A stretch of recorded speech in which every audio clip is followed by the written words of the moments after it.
कोकणातील प्रत्येक अपडेट जाणून घेण्यासाठी आजच माझे कोकणच्या सोशल मीडिया प्लॅटफॉर्मला लाईक, फॉलो आणि सबस्क्राईब करा। सीईटी इंजिनिअरिंगसाठीची रत्नागिरीतील मुलं परीक्षा केंद्रांवरती तात्काळत राहिलेली पाहायला मिळाली।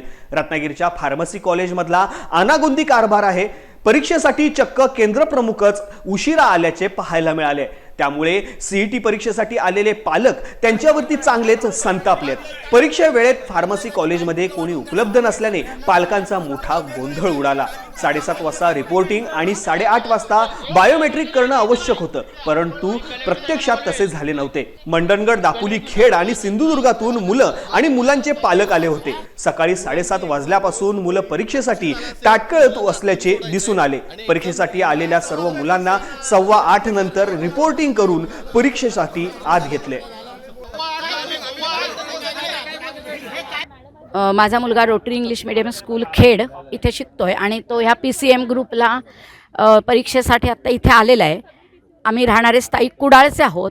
7:30ला मी इथे आलेलो। 7:30ला रिपोर्टिंगचा टायमिंग दिलेला होता। प्रत्यक्ष 8:30 वाजले तरी इथे सुरुवात झालेली नव्हती।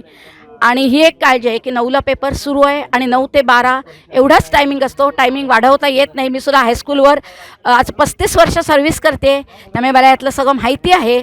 आणि मुलांचं नुकसान होऊ नये हा आमचा एकमेव हेतू आहे, कारण ह्यावर मुलांचं संपूर्ण करिअर पुढचं अवलंबून आहे इंजिनिअरिंगचं। मी खेडमधून आलो आहे। माझ्या मुलग्याला घेऊन आलो आहे। सकाळी 4:45ला आलो आहे।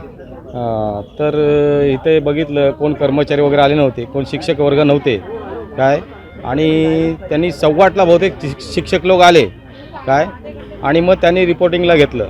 हे सगळं चुकीचं आहे।